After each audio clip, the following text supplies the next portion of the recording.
I freaking love JoJo's Bizarre Adventure Part 6. It just went up on Netflix and I watched the first 3 episodes, so I want to do this video to give you guys my first impressions because I have a pretty big JoJo's Bizarre Adventure fan base on this channel, so I wanted to do something for the first drop of Part 6. Now, I will say this, it's going to be really complicated covering this series on YouTube, especially as a content creator, because we're not doing the weekly grind stuff. They're dropping 12 episodes at a time, so I want to know from you guys in the comments below how you think I should continue this series. Should I do just 4 videos of 3 episodes each, or should I just only do this video as a first impressions video? I want to know. Let me down in the comments below, and if you just want more JoJo videos in general, please leave a like on this video. This is going to determine if this is going to be a regular series on my channel. So with that being said, let's get right into this. The opening scene in episode 1 is interesting to say the least. Immediately it's a part 3 reference, which I'm not a really big fan of part 3. Of course, you can go back in my vast catalog of JoJo videos. I'll leave a link in the description below and the pinned comment if you guys want to check that out. But we got a part 3 reference, and while I don't think part 3 is my favorite JoJo of all time, I do think it has some of the strongest opening episodes of any JoJo yet. I love that they reference that Jolene was in jail much like her father, Jotaro. It's really cool stuff. I like that because thematically speaking, these two characters are, of course, parent and daughter, so it makes sense thematically to have them this way. But oh my god, I watched the dub for the first 3 episodes, and I know people are gonna say, well, don't watch the dub. Don't worry, I'm gonna go back and watch it in sub. The guard saw her masturbating? The dub for this is just insane. If you guys haven't seen the dub for JoJo Part 6 and you've already seen a couple of the episodes subbed, please at least go back and watch this first episode dubbed, because it is something else. It's not a bad dub, but it's just some of the things they say are astonishingly hilarious. One of the quotes is, "I don't think about doing pervy stuff like you two hosts."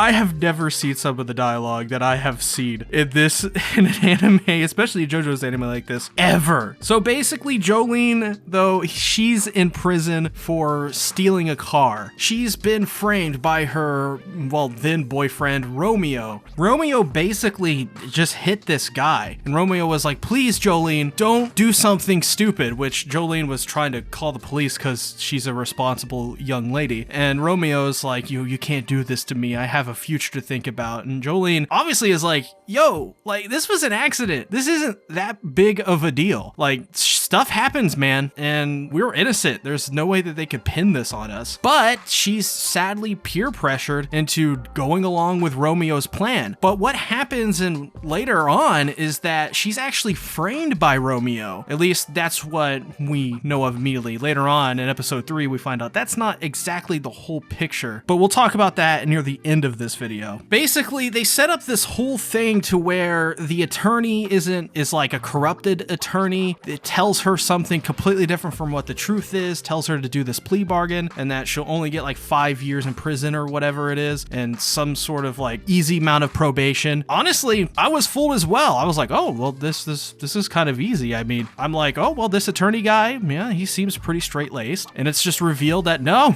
this attorney guy is actually working for Romeo, and later we figure out that it's actually John Gallier who he's really working for, because he has a grudge against the Joestar bloodline, or the Kujo bloodline, or whatever you want to call it, which I think is actually pretty interesting, because, you know, you're tying stuff from part 3 into part 6 that happened 3 animes ago. And I just really love that stuff, how anime are able to tie in events from completely different series with a completely different set of characters, and somehow have a character that has this 20-year grudge come back into this series and go, well, yeah, I'm gonna kill you just because your father did something way back when. It's pretty cool stuff. It actually rewards you for watching previous parts, which sadly I have not finished part 5 yet. I probably need to get to doing that. I only have like 10 episodes left, but here we are. Hermes is actually a really interesting character. I cannot wait to see more of her in this series, because the interactions between her and Jolene so far in this series are really, really cool.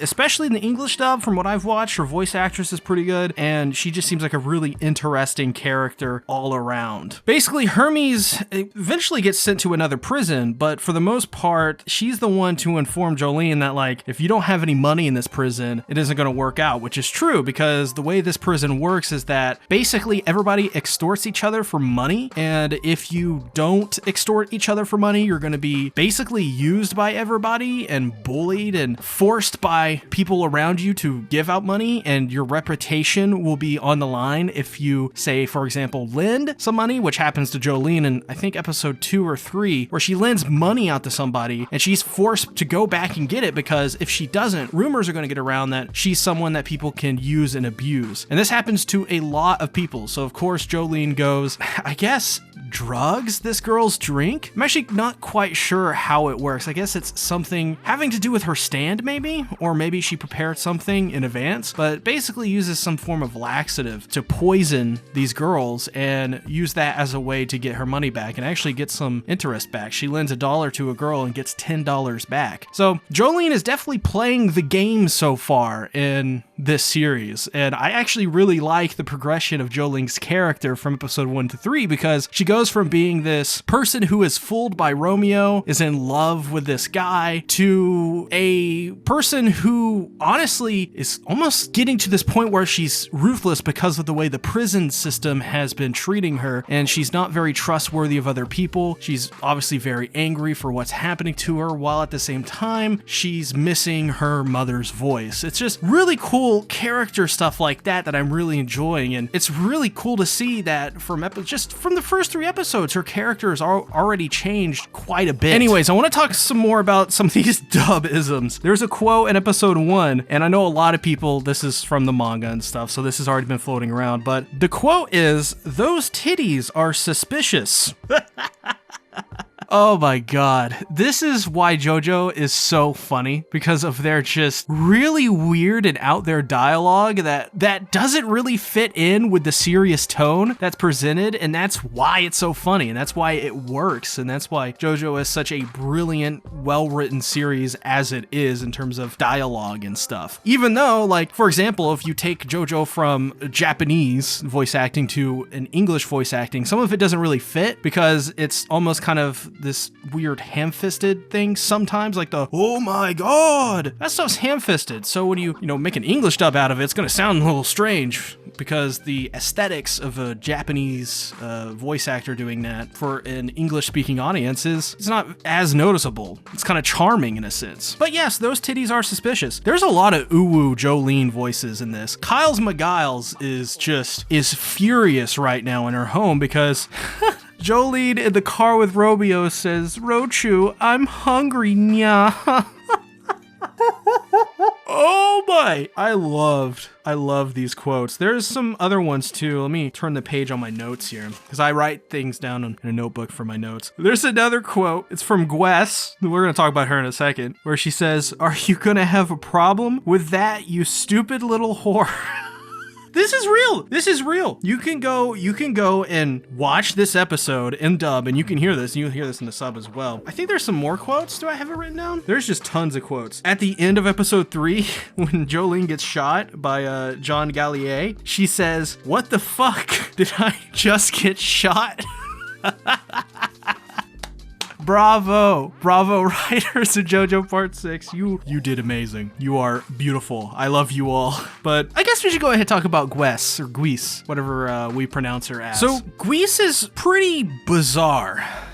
Bizarre. It's a keyword here. Very much keyword when it comes to her. She has an interesting stand ability. I think they call it Cry Cry Dolls, this anime, but I think it's probably the Goo Goo Dolls, most likely, because that's, I think, the band they're trying to name it after. She's psychotic, extremely so, to the point where it almost doesn't make sense with how her personality flips, because the first time we see Gwess, she's like angry and flying off the handle and has these very schizophrenic reactions to what Jolene is doing, and Jolene's not even trying to do anything. She's just freaking out at Jolene over things she shouldn't really be freaking out about. The next morning, Jolene wakes up and Gwess is like, I'm sorry about that. Here is the pendant that I bought. You can have it. Yeah, she's kind of a mooch in a little bit of a way, but her ability is really interesting. She has a stand called Cry Cry Dolls, where she's able to basically, if you're a fan of the old Duke Nukem stuff, she's able to shrink people down to a really small size, but it only works within a certain radius. So if you go really far away from like the Gwess, for example, you will eventually return to your actual size. Or, well, I guess it's maybe not Gwess in general. Maybe it could also be Cry Cry Dolls, her stand. But either way, what Gwess has done is she took a guard, shrunk down the guard, put it in a bird's dead carcass, and eventually Jolene is like, what is up with this bird? Because this bird is like saying, like, she makes the bird say a bunch of really psychotic stuff to her, like, I love you and all this stuff, and she's a very strange character, very bizarre character. And so Jolene just steals the bird using her abilities, and a bunch of body parts fall out of the bird, and apparently Gwess killed this guy, this guard, who originally was. Now she does the same thing to Jolene. She shrinks Jolene, puts her in a rat's carcass, which is disturbing. Gwess is like, oh, you're so cute, you're so cute. I'm like, what is wrong with you, lady? What is wrong with you? You are insane. But thankfully, as is Jojo tradition, she turns the tables on Gwess and really makes Gwess give in to her demands at the very end of the day, because her stand ability activates, which she calls Stone Ocean, because she's gonna get off this rock no matter what it takes. And heck, I believe it, and I'm all here for it. These first 3 episodes were highly entertaining, especially episode 2 is one of the strongest episodes besides, well, I mean, all 3 episodes were strong. I think episode 3 is the best so far out of the batch that I've seen here. But yeah, it's great, and we also get more uwu voice Jolene in this, and once again, all I can think about is Kyle's McGiles. Just, man, Kyle's could have voiced Jolene, but here we are. She's not voicing Jolene, and it's a very sad day. If you don't know who Kyle's McGiles is, go check her out on Twitter. Kyle's McGiles VA. Great friend of mine. Pretty cool. Also Jojo fan as well. Maybe she's watching. If you're watching, say hi, Kyle. But what I do find funny when Gwen actually gives in finally, Jolene says to Gwess, shut the fuck up, bitch, or I'll kill you. Dude, I love these quotes. This dub is so funny. It's not, once again, it's not a bad dub at all. It's not a bad dub at all. It's as good as any of the other dubs so far from any of the other parts. It honestly, maybe is the best dub so far, now that I think about it. Maybe I'm wrong on that, but man, it's just, I love it. It is so entertaining. Then finally for episode 3, which is, like I said just moments prior, this is probably my favorite episode out of the bunch I've watched, because we get to see the return of Jotaro. Oh, man. I didn't think this reveal would be as cool as it was, because I knew he was in part 6, but the reveal for his character was just so awesome. We also get a return to a more, I guess, it's not the same look I think he had in part 3, but it is a different look from part 4 and 5. He's not wearing white anymore. He's going back to the darker styled clothing, and oh my god, does it really fit him. Apparently he's much older now. I think he's in his 40s, and it's really interesting the dynamic he has with Jolene. Jolene obviously does not favor Jotaro at all, and I can understand why. It seems her relationship with him is not very good. It seems she prefers her mother over anybody else, because Jotaro, as we've learned, I don't know why I'm saying it like I'm Japanese here, but anyways, Jotaro